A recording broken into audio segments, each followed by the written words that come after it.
Hello everyone, welcome back to a new lesson. It has been a little longer than I would have liked since I last published a lesson, but I am back with the phrasal verb lesson for you today. And we have 27 phrasal verbs that you can use to talk about traveling or going on holiday or vacation if you prefer American English.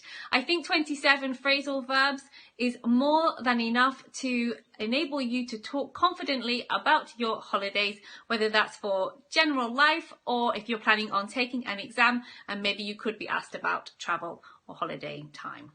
So with all that said, let's get straight into the lesson. Our first phrasal verb today is to get away, and this means to go somewhere on holiday, especially when you particularly need a rest. For example, I have had such a busy year at work, I can't wait to get away this summer. The second phrasal verb is to switch off, and this means to disconnect or to stop thinking about something, maybe work or maybe some problems that you have at home. For example, going on holiday can be a great way to switch off for a week or two. Number 3 is to look round or to look around, and this means to visit a place and to look at the things in it. For example, when we go on holiday, we love to look around all the little towns and villages. Number 4 is to be booked up. And I've put this in the passive form because the vast majority of the time, this is how it's used. We tend to use this phrasal verb in the passive. And it means to be completely full. For example, a hotel. And we might say, our first choice hotel was completely booked up, so we decided to stay in an apartment. The next phrasal verb is to put somebody up, and this means to allow somebody to stay at your home temporarily. For example, when he visited Australia, his cousin put him up for a couple of weeks before he moved on to his next destination. Number 6 is to put up, and this has two meanings connected to travel. The first is to stay somewhere for the night. For example, as our journey was particularly long, we decided to put up at a local bed and breakfast about halfway through the journey. The second meaning of put up is to construct or build or to place something somewhere, such as a tent. For example, when we arrived at the campsite, we put up our tent before we made some dinner. We are going to study phrasal verbs 7 and 8 together because they are connected, they are opposites. So check-in has two main meanings. The first is to register at a hotel, to tell them that you have arrived, to collect your room key, etc. The other meaning for check-in is when you arrive at the airport and you go to the check-in desk, you tell them you have arrived, they give you your boarding card. Now these days, most people check in online for their flight.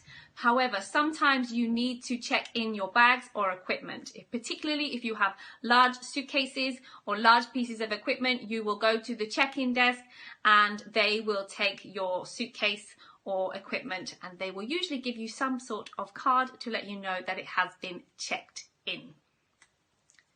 Check out means when you leave your accommodation. You hand back your room key, and sometimes this is the point when you pay for your stay if you haven't paid in advance.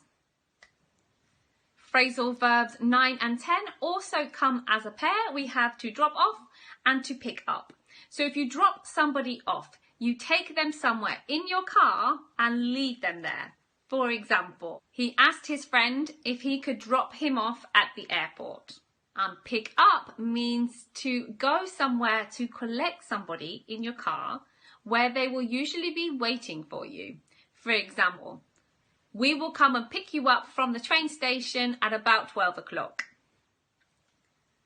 Number 11 is chill out, and this means to relax completely. For example, I love to spend my holidays chilling out by the pool. Number 12 is to laze around, and this means to spend time doing nothing. For example, for many people, spending some time lazing around on the beach is an important part of their holiday. 13 is to stop over, and this means to stay or stop at a place for 1, 2 or 3 nights usually on your way to your main destination. For example, as the flight from the UK to Australia is so long, many people stop over somewhere else for a few days to break up the journey. 14 is stop off. While stopover means to stay somewhere for a night or two, stop off is usually for a much shorter period of time. For example, as our journey was so long, we decided to stop off at a couple of different places to stretch our legs. To stretch your legs means to go for a walk, especially after you've been sitting for long periods of time. For example, during a long car journey. The next phrasal verb is to fly out, and this means to leave for somewhere by plane. For example, we are flying out to Mexico next week. 16 is to live up to something, and this means to be as good as something. For example, when they visited India, it lived up to all of their expectations. So this means that when they went, that it was as good as they had hoped, as they were expecting. Phrasal verbs 17 and 18 are all about traveling by plane. We have take off, which is when a plane leaves the ground, and to touch down, which is when a plane lands. For example, our plane took off 13 minutes late, but due to good weather conditions, it made up the time and we touched down on time. Number 19 is to get by, and this means to use the resources or the knowledge that you already have. In the context of traveling, you're most likely to hear get by used with a language. For example, my French is not perfect, but I managed to get by when I visited Paris. So in this context, I managed in the situation. I managed with my limited French to communicate with the local people. 20 and 21 is another pair of phrasal verbs. We have eat in and eat out. Eat in is to eat a meal at home, and to eat out is to eat a meal at a restaurant. For example, while on holiday, it can get really expensive if you eat out all the time. However, if you choose to stay in an apartment, you can save some money by eating in some nights. The next phrasal verbs are get on and get off. And we use these when we want to talk about entering or leaving public transport. And the reason I say it's important with public transport is because we are using get on, which we generally use when we use planes, trains, buses, etc. Remember, we say get in a car. I got in my car to drive to work, but get on for public transport. For example, we got on the train in Barcelona and we got off in Madrid. Number 24 is to set off or to set out, and these mean to leave on a journey or to start a journey. For example, if our plane leaves at 4 p.m. tomorrow, what time do we need to set off? 25 is to see somebody off, and this means to go with someone to the place they are going to leave from to say goodbye to them. For example, when she was going to leave on her gap year, her parents went with her to the airport to see her off. So you can imagine that they went with her to the airport, they went into the airport with her. Obviously they couldn't go through security, but they said goodbye to her at the airport. They saw her off.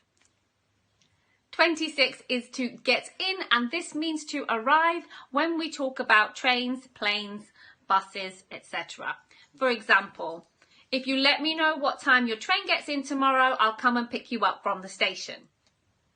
And the last phrasal verb number 27, is to stay on. And this means to stay in a place longer than other people or longer than you had originally planned. For example, they loved the city so much that they decided to stay on for a few more days. Those are today's phrasal verbs. As always, I hope you have learned something new. Don't forget to leave me a comment in the comments section below telling me which phrasal verbs are new for you. You can even practice using them in a sentence and I will give you some feedback so you know you are using the phrasal verbs correctly. If you have enjoyed this video, don't forget to hit the like button and subscribe if you haven't done so already. Thank you so much for watching and come back soon for a new lesson with me. Bye for now.